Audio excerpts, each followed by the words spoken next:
हरे नमः। आइए चौथे अध्याय की कथा श्रवण करते हैं। बनिया को बहुत सा धन दान देकर के राजा ने विदा कर दिया।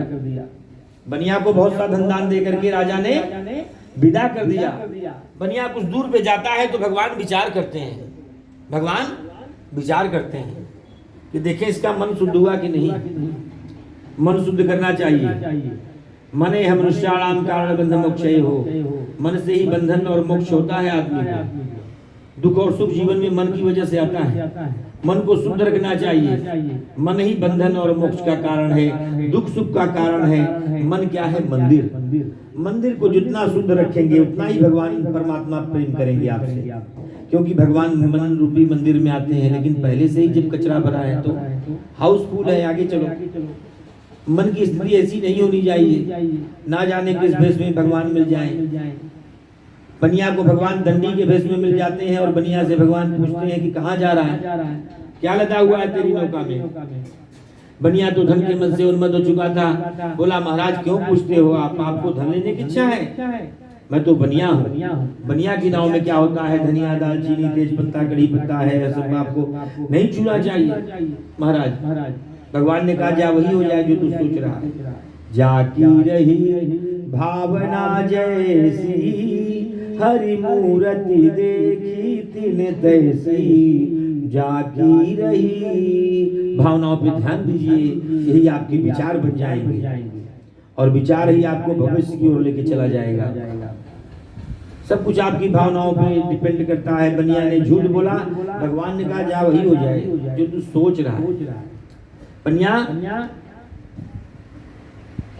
को ऐसा भगवान दंडी ने कह दिया और कुछ दूर पे जाके भगवान दंडी स्वामी बैठ जाते हैं। बनिया नित्य क्रिया करने के बाद देखता है कि जो इसकी नौका है वह जल में उतराई हुई है। जो बनिया की नाव है वह जल में उतराई हुई है। बनिया दामाद से कहता है कि नौका तो हमारी जल के बराबर दिख रही थी, क्या हुआ चल करके देखो। जाकर के बनिया ने दामाद ने देखा कि नौका में रखा हुआ सोना चांदी सब धनिया हो गया, दालचीनी हो गया, तेज पत्ता, कड़ी पत्ता देख करके बनिया रोने लगा कि मैं बर्बाद हो गया, मैं तो लुट गया। दामाद ने कहा कि रोइए मत पिताजी, गते शोको न कर्तव्यम भविष्यं चिंतयः। अगर वर्तमान में अपनी सोच को सही रखोगे तो भविष्य में कभी भी रोना नहीं पड़ेगा। जाने अनजाने के वर्तमान के कर्मों का फल भविष्य में मिलेगा खाने को। हे पिताजी आपने झूठ बोला है, आपको श्राप लगा है भगवान दंडी स्वामी का। भगवान बड़े दयालु हैं, आप उनकी शरण में जाइए, आपको क्षमा कर देंगे। प्रणतपाल रघुवंश मणि करुणा सिंधु करारी, गए शरण प्रभु राखी है सब अपराध विसारी। करुणा निधान रउआ जगत के दाता बानी, श्री भगवान रउआ जगत के दाता बानी। मति के फेर देही विपत्ति के टार देही, करुणा निधान रउआ जगत के दाता बानी। हे पिताजी भगवान बड़े दयालु हैं, रोइए मत, आप उनकी शरण में जाइए, भगवान आपको क्षमा कर देंगे। दामाद की बात को सुनकर के बनिया दंडी जी के चरणों में जाके गिर पड़ा, रोने लगा बनिया, विलाप करने लगा बनिया कि हे प्रभु मुझे क्षमा कर दीजिए, मैंने आपसे झूठ बोला, मैंने आपको नहीं पहचाना। भगवान दंडी स्वामी कहते हैं कि रो मत, मुझे तुमसे कुछ चाहिए नहीं। भगवान कहते नहीं भगवान की पूजा करो, कह करके भगवान की पूजा नहीं किया, संकल्प लेकर के नहीं किया भगवान की पूजा। भगवान ने कहा कि मेरी आज्ञा से तुझको कष्ट हुआ है, इत जान तुम्हें उपदेश दिया, धन भूखे कंगाल को बांटिएगा। धन मिला है तो धन से धर्म संग्रह करिए, धन से धर्म अर्जित कर लीजिए, जीवन में धर्म संग्रह कर लीजिए, क्योंकि धर्म ही जाएगा साथ में आपका। धर्म संग्रह करिए, कहीं कोई दीन मलिन दिखे तो उसके दुख को काटने का प्रयास करिए। पहचान के लोगों से बात करिए, सब एक जैसे नहीं होते हैं। किसी भरे का अपमान करोगे तो प्रायश्चित करना होगा। बनिया रोने लगता है कि प्रभु आपकी माया को तो ब्रह्मा जी भी नहीं जानते, मैं तो मूढ़ हूँ, आपकी माया को तो ब्रह्मा जी भी नहीं जानते। ब्रह्मा जी को भी संदेह हो जाता है, प्रभु की मटकी फोड़ने वाले भगवान नहीं है, मैं तो मूढ़ हूँ। रोने लगता है बनिया, गिर जाता है चरणों में भगवान दंडी स्वामी की। भगवान बड़े दयालु हैं, प्रसन्न हो जाते हैं बनिया की बातों से और बनिया को भगवान समझाते हैं कि जो धन का घमंड है सब मन से दूर करो।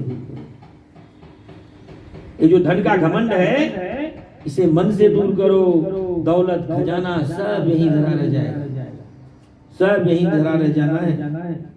ATM card, credit card, debit card, सब पासवर्ड यही छूट जाएगा, धरा रह जाएगा। थोड़ी सी जिंदगी है, सिया राम ध्यान धरो। कलयुग के मनुष्यों की आयु है 100 साल की, उसमें भी आधा लोग सो करके खो देते हैं जीवन।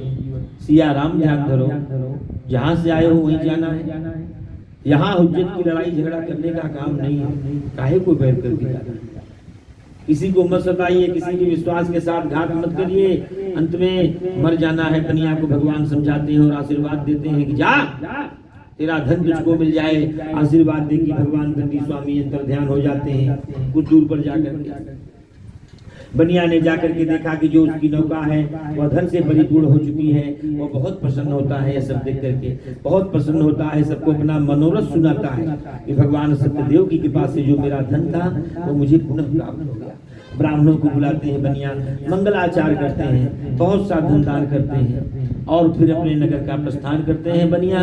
जब बनिया अपने नगर के निकट पहुंच गए, बनिया का गांव दिखाई देने लगा, तो बनिया ने अपने नौकर से कहा कि देखो हमारा गांव दिखाई दे रहा है, हमारे घर जाओ, हमारी पत्नी और हमारी बेटी को संदेश दो। ये बनिया अपने जमाता के साथ में बहुत सा धन लेकर के नगर के निकट पहुंच चुके हैं। बनिया की पत्नी लीलावती उस समय भगवान सत्यनारायण का पूजन करने जा रही हैं। लीलावती पतिव्रता स्त्री है। जैसे उन्होंने सुना कि पति और दामाद आ रहे हैं, अपनी बेटी कलावती से कहती है कि तू भगवान की पूजा संपन्न करके आ, मैं पहले पति के आशीर्वाद लेकर के आती हूँ। लीलावती पति के दर्शन को चल पड़ी। कलावती का मन पूजा में नहीं लगता, जल्दी जल्दी कलावती भगवान की पूजा संपन्न करती हैं। प्रसाद भी न लेकर के भगवान का पति के दर्शन को चल पड़ी। प्रसाद के अपमान को देख करके भगवान रुष्ट हो गए। प्रसाद का अपमान नहीं करना चाहिए, प्रसाद में फल है। कलावती के पति को भगवान नौका सहित जल में डुबा देते हैं, गायब कर देते हैं। कलावती की आंखों के सामने उसका पति गायब हो जाता है। नौका चलाने वाले मल्लाह दिखाई दे रहे हैं, उसके पिताजी दिखाई दे रहे हैं, लेकिन जो उसका नौरा है पति वो कहीं नहीं दिख रहा है दूर दूर तक। रोने लगी कलावती, गिर पड़ी जमीन पे। कहा जाए जिसका पति दुनिया में ना रहे, उसका ठिकाना कहाँ है। मल्लाह चिंता करने लगे कि देखते देखते दामाद गायब हो गया। लीलावती रोने लगी, हे भगवान कोई भूत प्रेत का तो चक्कर नहीं है, भगवान की माया को कौन जाने। कलावती ने सोचा कि मेरा पति नहीं रहा तो मैं भी सती हो जाऊं। पहले सती प्रथा थी, जब तक स्त्रियां सती नहीं होंगी जन्म जन्म में स्त्री ही होंगी। कलावती ने निश्चय संकल्प किया कि अब मेरा पति नहीं रहा तो मैं भी सती हो जाऊंगी। घर जाती हैं और खड़ाऊ लेकर के आती हैं, निश्चय संकल्प करती हैं। ये सब देख करके बनिया रोने लगा कि भगवान सब कुछ छीन लिया आपने मेरा, अब ये धन दौलत मेरे काम का नहीं रहा। बनिया भी मरणासन्न हो गया, बनिया को भी हार्ट अटैक आ जाता है। आकाशवाणी होती है कि हे साधु, तेरी कन्या मेरे प्रसाद का त्याग करके आई है, यह घर जाए प्रसाद खा करके आए, इसको इसका पति निसंदेह प्राप्त होगा। ऐसी आकाशवाणी कलावती ने भी सुना। घर जाती है कलावती, स्वजनों सहित प्रसाद खा वापस पुनः पति के दर्शन प्राप्त होते हैं। बाद में बनिया स्वजनों सहित अपने घर आते हैं। सूत जी बताते हैं कि बाद में साधु बनिया हर पौर्णमासी एकादशी को भगवान सत्यनारायण की पूजा करने लगे और इस व्रत के प्रभाव से इस लोक के सुख को भोग करके वैकुंठ को प्राप्त हुआ। रेवा खंडे स्नाप्तायाम चतुर्थोध्याय। बोले सत्यनारायण भगवान की जय। बोले मथुरा वृंदावन बिहारी लाल की जय। हरे नमः। हरे नमः, हरे नमः। बोले सत्यनारायण भगवान की जय।